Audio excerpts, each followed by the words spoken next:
Today we are running shipping companies to transport goods, production companies to produce the likes of rice, spice, rubber, oil and even microwave meals. Yes, that's right, microwave meals, as we head to Indonesia. Acquire deeds to form companies. You'll be producing, transporting, expanding those plantations, using shipping routes to meet city demand and grow, all whilst generating that revenue. There's mergers, haul sizes to consider and loads of other juicy goodness. This one's heavy complexity, plays 2 to 5, varies from 3 to 5 hours, and we can see the designers and publisher here as well. Now, due to this being the first edition, I will only be doing an overview rather than the typical run through, mainly because the components do differ here compared to that latest edition, but the concepts in the game are pretty much the same, which is why I want to showcase this fantastic game on the channel, especially with rumours of a new edition due out in 2024. So let's take a closer look then. So we have Indonesia across the board here, and it is split into various provinces. You can see with these subtle different shades, and within those there's different areas as well, these different land masses, and they are surrounded by these various sea regions that you can see these blue lines distinguish between. There's also various islands, and if they've got arrows, that means you can expand through there. So a load going on. We've also got the player board at the top here, which I've just put on the map to showcase to you. And your player board will have a bank on the top left, which is for taking money from the bidding phase only, and you cannot spend that from now on. It goes to your collection of money and reserves at the end of the game for the win.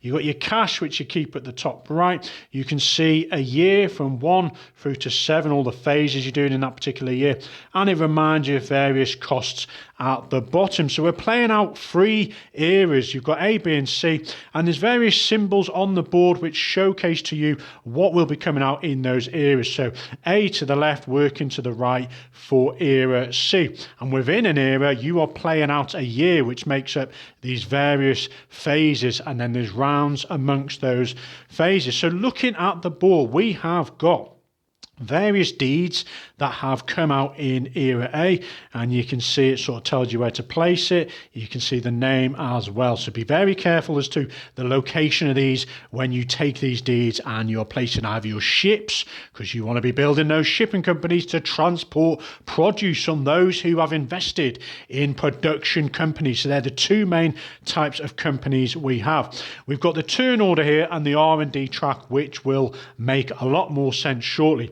You will also in era A have each receive one of these, and you will place a city base on those depicted on this card here. So we can see we've got level 1 cities placed there, and location is crucial. You can see this particular spot has connection to different sea regions, whereas that spot is only connected to that sea regions, which is important because the whole game is about attaining produce to then move that produce through shipping companies to these cities to make a profit. And shipping companies are hoping to make a profit by transport, and the production companies obviously want to make a profit by getting those goods as close and as quick as they can to these cities. Now these cities will grow throughout the game. You've got level 1s in green in this version, yellows level 2 and reds are level 3, and we will go through city growth and how that will work shortly.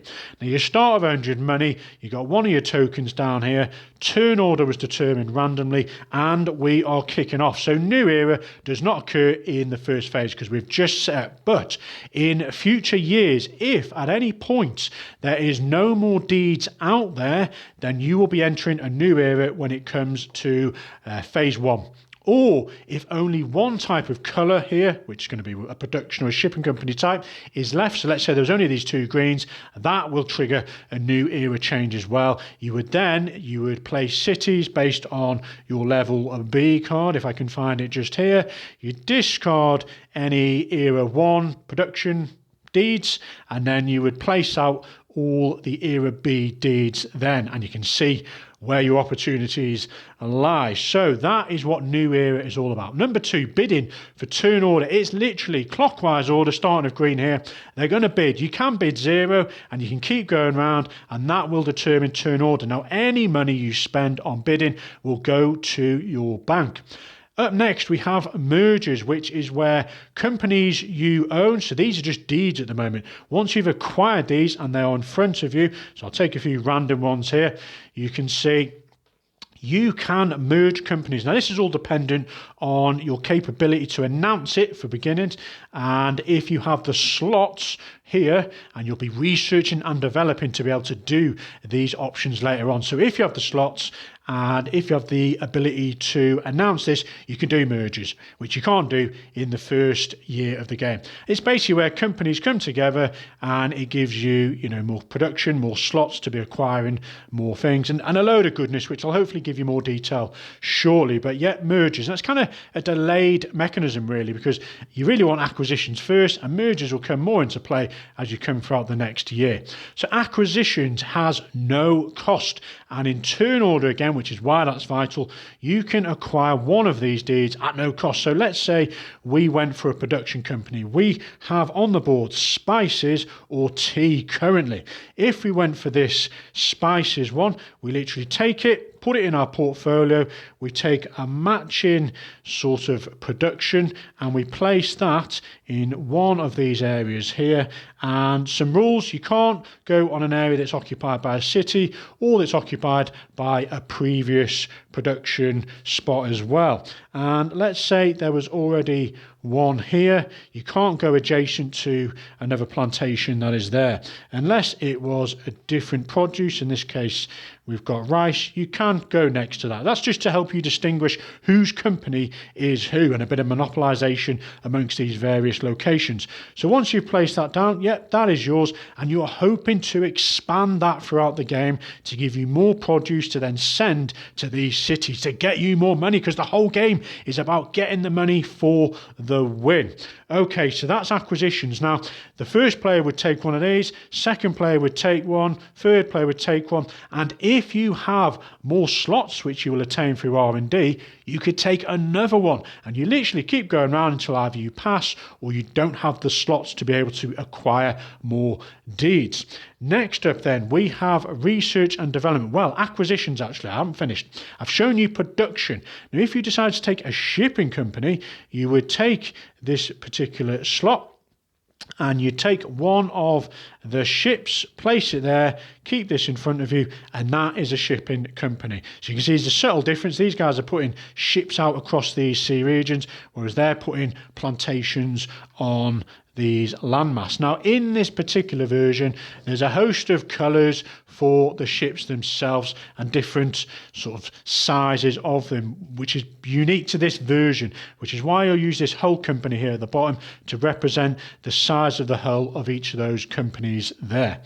So we move on to research and development, which is literally turn order. Green picks one of these tracks to develop. If you go for the top track, you will get an improvement of your multiplier during bidding. So typically, someone bids 3, another player goes 5. If you bid in multiples of 5, so you say 10 times your now newly improved developed bidding of 5 actually is 50, 10 times the 5. And you can see it gets crazy. If you get up to 100, and you bid 5, that's actually 5 times 100 is a bid of 500. So you're pretty much trying to guarantee that you are going first, which is integral in this game as to utilising people's ships first before other people, to get to cities first before other people, to make your profits and hinder your opponents. So that's what turn order bidding is about if you want to research that one. Slots. More slots means you can acquire more companies, and that is great. It gives you more chances to merge, make profits from that capitalisation and produce more. Hopefully that'll work out for you having more slots. Mergers then, if you've got the ability to go up here and you've gone 2, you can now announce a merger of 2, which means you could bring, say, these 2 together. Now, when you announce a merger, which goes back to this level here, you can announce a merger with anyone. It might be this player and that that player and you don't even have a stake in it. And as long as you have a slot free and they have a slot free to be bidding, that is fine. You only need to go up the merger ability to announce, which gives you a power play. So if you're up on number 4 and everyone else is lagging on 2 and 3, and there is a rather large company out there, size 3, and you want to merge it with a 1, you can announce that. You can create that merge of 4. So that's the strength of going up the merger section. Expansion then will make more sense when we go through operations, but that is giving you more ability, a larger capacity to put out either plantations or ships when you've successfully sent that produce to cities. And I'll go through that shortly. Hull player is all about the size capacity of your hull as players send their produce through your shipping company to these cities. And hull company in this version is just to represent which ships have which capacity and where they are. So that is R&D then. Some nice options there. Over to operations, starting with the green player again in turn order. They are going to pick one of their companies. I'm just going to grab a few random ones. So let's just say these guys have this portfolio. They've got 3 slots and what have you. They pick which one they want to do first. Now, if they go for a shipping company, you turn it over to say you have operated that, because you're only doing it once per this round. Phase, should I say, and they look for that location and they expand it. That's what you do with shipping companies during the operating phase. Now, if you were on, say, expansion 3, you could take 3 of these ships. Let's say you were here for some reason. You could take 3 more and you could go adjacent regions. So we could go boom, boom, and boom. So we now have this massive shipping company that can deliver goods to this city or whatever from the produce. But you have to you can't go past your capacity. So you can see, let's say we're in era 2. This particular one, this size company, has a maximum of up to 4 ships out there, which would be fine in this case. But if we went to operations on a future round and we've already got 4 blue out here and we've got a massive capability to expand, we can't utilize that, which is why merging is great. Because if 2 companies come together, you can see in era 2, there's a 4 and a 3 there now, which means your company can grow to a size 7. So the next player goes up and they decide to operate one of their production companies. Let's say they've got this one here. So they look at that location. I'm just making this up as I go along, but let's say they have barley here and they have one of these rice. You can put one of your produce on there and you have to ship it if you can, even if it's going to cost you more money than revenue you are attaining. So what I like to do is you look at your board here. Rice is 20, so I'm going to take 20 money, and let's just assume the red player had some shipping here. So I need to get this to a city if I can, and I can. So I pay 5 to this ship here, 5 to here, 5 to here. As long as the hull capacity is not being used and it matches, I have now delivered this good through here to this city. And I keep whatever revenue is left. And the player's shipping company will take that revenue later on. But we like to leave the money there to represent how many times that ship is being used for the transportation of production. Because if its hull capacity is only 1, then no one else can use those. Now, if you manage to shift all the production of your plantation, you can expand for free. And it depends on how you've researched your expansion. If you've only got the 1, then you can place this one adjacent to there. Great, it's improved. If you have spent a lot of time and effort expanding on this R&D, you can then place, in this case, 3 spots. So you take 3 of these, and remember, you've got to be careful of your adjacency rules and where these arrows are and locations. And obviously, the bigger the company, the better, because you're producing more stuff and sending it out and making your company more valuable. People might want to buy it, and then you're getting more money, and more money is for the win at the end. So that was operations for production and how ships work. Now, if you don't manage to send all your produce because either the city has a capacity limit of 1 in this case, or there's no ships, you can choose to expand at a cost of 20 in this case for rice per plantation. So an option there. Operations, so you go around to the white player, they pick a company, boom, and then it comes all the way back around to greens, and they're like, right, which one of these two am I now going to trigger? This one. So once you've been through all your operations, and you have to do it, you have to send that produce out, you can't not pay for transportation if the option and hull capacity are there.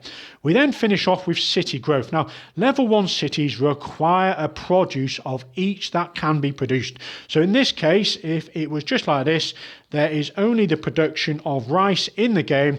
This city here only wants rice, and only one, and it has met that capacity limit. So it will then expand to a number 2. Now let's just say we're in era 2 and someone is also producing rubber as well. So we've got rice and rubber. That city is going to need rice and rubber delivered to it, this time 2 of each. And if that meets the requirements, that then goes up to a 3. So you can see how cities are going to grow and what they require. Now you might find through the game that if rice and spices have merged together, and that's the only way this can occur, you have created a company, if I show you a closer up there, it's called Siap Faji, with basically microwave meals. And there's a bit of procedure to follow during the merger. So if you do that merger, you are merging, let's say, for example, these 2 companies here, you would have a minimum value of 25 for each. It's just a stipulation in the rules. So 6 units here times 25 would be 150 minimum bid, and then you'd go up in 6s. This company's being acquired by such and such player. You would then turn these over into these little microwaves. But firstly, you have to reduce this company by half, rounded up. So we got 6, so we have to take 3 off. So we go 1, 2, 3, and you can't split them up as you do that. We then change these over to the microwave mills, and that is now the new company. And this is the only way that can occur, and this company can now not merge with just another random one. It has to be merging with another microwave company as well. So bear that in mind. And that is a full year. We then go back around to new era. If those stipulations are met where there's none of these left, or there's just one type, then you enter era B and then on to C and so on. And don't forget, in era C, any revenue attained, you need to double it. At the very end, you're going to add up all your money from your cash, add it to your bank money. Whoever has the most money is the winner. Enjoy.